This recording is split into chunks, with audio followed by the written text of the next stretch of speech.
안녕하세요. 12월 7일 월요일입니다. 한 주간 새롭게 또 시작하는 날인데요. 12월 달도 끝을 향하여 매우 빠른 속도로 다름질쳐가고 있습니다. 이때쯤 되면 마음이 좀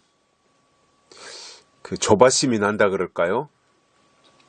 또 어떤 회한, 돌이켜보면서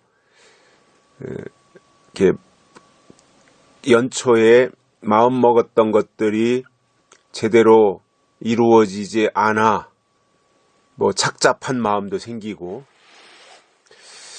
아무튼 여러 가지 만감이 교차하는 그것이 아마 12월 달이 아닌가 싶어요. 그렇지만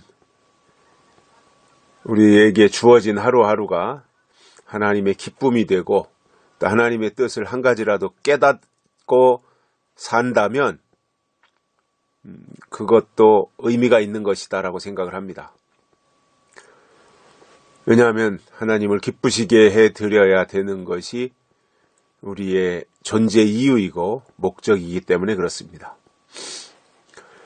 오늘 말씀은 잠언 1장 10절입니다. 내 아들아, 악한 자가 너를 꿰일지라도 쫓지 말라. 아멘. 아들에게 주신 말씀이거든요. 잠언은 내 아들아 이 말이 참 많이 나와요. 아들에게 주신 말씀이에요. 즉 아버지 되신 하나님이 아들 된 자들에게 주시는 내용이다 이 말입니다. 그러니 아버지가 아들에게 주는 말씀이니 얼마나 소중하겠어요. 그것을 그 잠언을 통해서 설명해 주고 있는데, 오늘 말씀은 악한 자가 너를 꿰일지라도 쫓아가지 말아라 그거예요. 여기서 악한 자는 마지막 때 나타나서 하나님의 일을 회방하고 하나님의 나라가 이 땅에 이루어지는 것을 방해 부리며 예수님이 땅에 다시 오시는 것에 대해서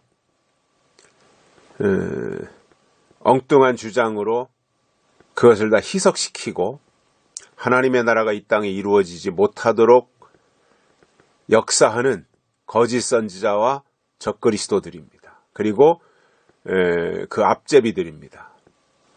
거기에 줄서기를 해가지고 그 일, 주님의 일, 하나님의 나라가 이 땅에 임하는 것에 대해서 방해 부리는 일, 이것을 하는 게 악한 자들이에요. 또 한 가지는 이 악한 자들이 누구냐? 하나님의 법을 회방 놓는 사람들이에요. 하나님의 법, 영적 질서를 파괴하는 사람들이에요. 그리고 하나님의 때나 하나님의 시기에 대해서 그 설명을 제대로 안 하고 사람들로 하여금 그냥 지금까지 믿어왔던 것들을 그대로 믿고 가게 만들려고 하는, 그래서 전혀 새로운 것에 대해서 제시하지 않는 그 무리가 악한 자입니다. 이 악한 자는 마지막 때 교회에서 나타납니다. 그래서 교회 안에 악인이에요. 저 세상에서 사기치고 하는 그 악인이 아니라 교회 안에서 하나님의 뜻을 제대로 알려주지 않는 사람들. 설교를 한다면 설교를 통해서 하나님의 뜻이 이것이다, 하나님의 계획이 이것이다, 그러므로 우리가 이렇게 신앙생활을 해야 된다, 이거를 올바로 알려줘야 되는데 그것을 알려주지 않고 무조건 그냥 열심히만 믿으라고 하고 헌금이나 많이 내라고 하는 사람들, 이게 악인이에요. 악한 자입니다. 악한 자. 그러면 지금 이 시점에서는 이 악한 자들이 교회 안에 많이 출몰을 했어요. 엄밀한 의미에서 냉정하게 객관적으로 한번 생각을 해보시자고요. 주의 종이라면 말 그대로 종은 주인의 뜻대로 살아야 되는 게 종이에요. 그죠? 왜 우리가 주의 종이라고 불러요? 그는 주인에게 붙잡혀서 주인의 뜻대로 사는 사람, 그게 주의 종인 거예요. 근데 말로는 주의 종이라고 하면서 자기가 주인 노릇하려고 그래요. 그리고 종이라면 그 주인이 시키는 것을 해야 되잖아요. 근데 종이라고 하면서 주의 종이라고 하면서 지 맘대로 하려고 그래요. 그리고 주인의 뜻이 뭔지도 몰라요.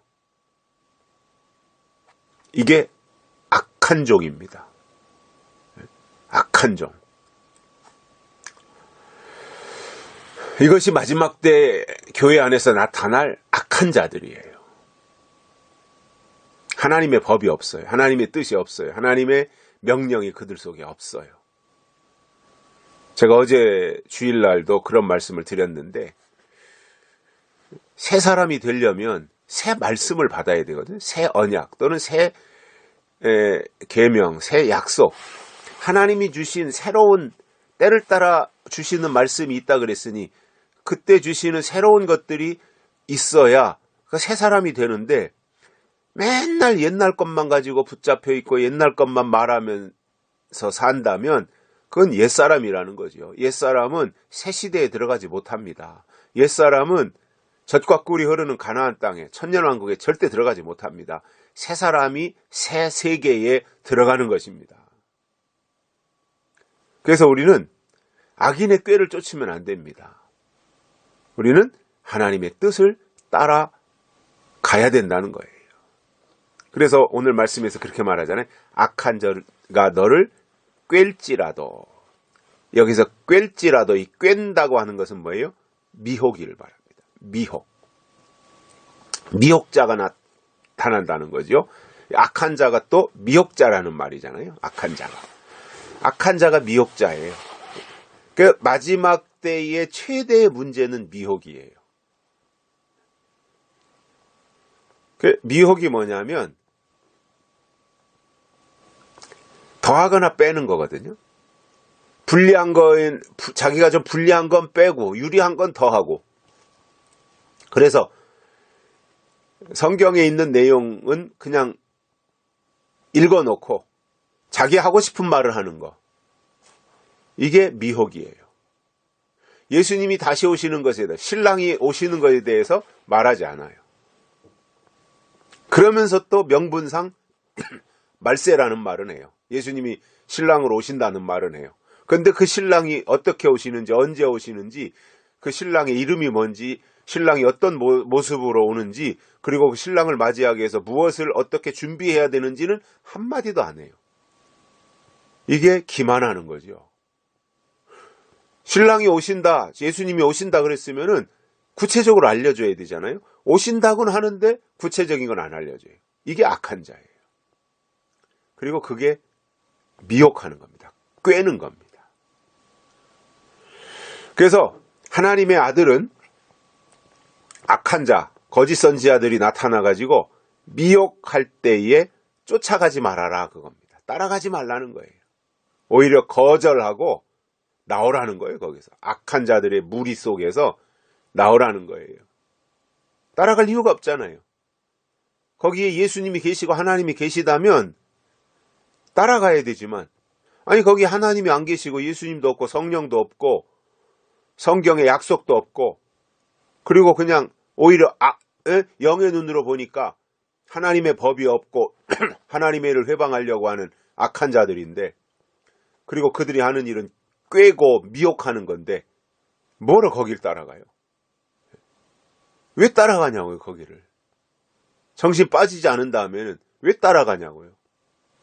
거기서 벗어나서 하나님의 뜻을 따라가는 것이 신앙이지 않습니까?